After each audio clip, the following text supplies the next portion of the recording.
s'agit du nouvel institut franco-chinois, puisqu'il y en a eu deux dans l'histoire, ce qu'on appelle l'Institut franco-chinois ou l'Université franco-chinoise de Lyon, donc qui a fonctionné entre les deux guerres mondiales et qui a formé ici près d'un demi-millier de jeunes Chinois, garçons et filles. À cette période. Et puis en 2016, donc, la nouvelle métropole de Lyon, qui venait d'être créée, a décidé donc de recréer cet institut franco-chinois, appelé Nouvel Institut franco-chinois, non pas pour en faire un établissement d'accueil d'étudiants, puisque nous avons à peu près 3500 étudiants chinois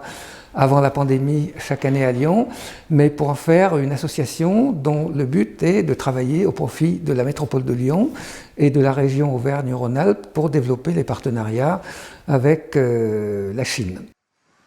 Alors, donc, j'ai eu l'occasion de me rendre régulièrement en Chine depuis 1978, mais je voudrais dire que pour un Français de mon âge, qui a eu le privilège par hasard, bien sûr, de s'intéresser à la Chine dès cette époque, eh bien, nous avons pu faire une expérience tout à fait extraordinaire, c'est-à-dire être témoin d'un événement qui n'a jamais eu et qui n'aura plus d'équivalent dans l'histoire, notamment économique du monde, c'est-à-dire l'extraordinaire essor économique et social d'un pays aussi peuplé sur une période de temps aussi courte. Ce qui est incroyablement frappant, bien sûr, c'est l'extraordinaire effort qui a été fait pour sortir de la pauvreté, non pas des millions, non pas des dizaines de millions, mais des centaines de millions de Chinois, et aujourd'hui donc tout le monde s'accorde à reconnaître que l'essentiel de l'effort mondial de lutte contre la pauvreté donc au cours de ces dernières décennies a été donc à mettre au crédit de la Chine, puisqu'on cite des chiffres de 600 à 700 millions de personnes donc qui ont bénéficié de cet essor économique. La Chine est un partenaire essentiel de l'économie de la région Auvergne-Rhône-Alpes. La Chine est le 9e client de notre région et la Chine est son 3e fournisseur. Et les échanges, oui, aussi bien en matière d'importation que d'exportation, sont depuis l'an dernier de nouveau à la hausse, ce qui est très bon signe. Pour nos entreprises, d'une façon générale, donc le marché chinois, pour la France, est quelque chose de très important. Et depuis ces dernières années, donc au-delà même des problèmes sanitaires, il y a un accroissement des investissements croisés entre les deux pays, puisqu'on accueille environ 570 entreprises à capitaux de Chine et de Hong Kong dans notre pays, qui représentent environ 45 000 emplois. Ça, c'est le volet économique de notre partenariat. Il y a aussi un volet en matière d'enseignement supérieur et de recherche qui est très important. Les priorités, donc, ce sont, bien sûr, c'est le numérique, c'est la santé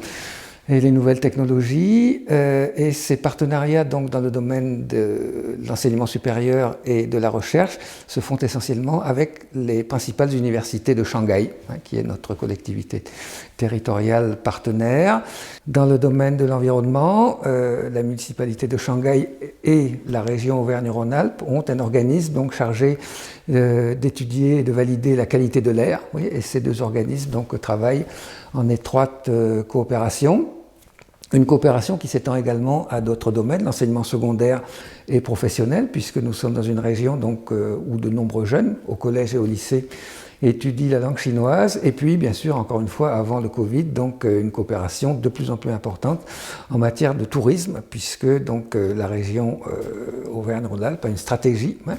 pour un accueil, donc, en particulier qualitatif des touristes chinois. L'initiative de développement mondial donc, présentée par le président Xi Jinping l'a été dans le cadre donc, des Nations Unies, et tout le monde a noté donc, qu'elle s'inscrivait pleinement dans le plan de développement durable 2030 des Nations Unies, ce qui ne fait qu'en renforcer l'importance, compte tenu du contexte global dans lequel nous sommes, l'Asie, l'Europe, d'autres parties du monde, qui est caractérisé donc par de graves problèmes sanitaires, par un ralentissement de la croissance économique, par une montée des conflits, y compris de plus en plus violents. Cette initiative donc est à prendre au sérieux par tout le monde, dans la mesure où elle tend la main à la totalité des pays donc, pour dépasser ces crispations géopolitiques et pour trouver ensemble des solutions aux grands problèmes. Il est évident qu'aucun des grands défis auxquels est confrontée l'humanité sur le plan humain, sur le plan environnemental, sur le plan économique, ne sera résolu sans une coopération entre nous, c'est-à-dire les Occidentaux, la France en particulier, et la seconde économie mondiale qu'est la Chine.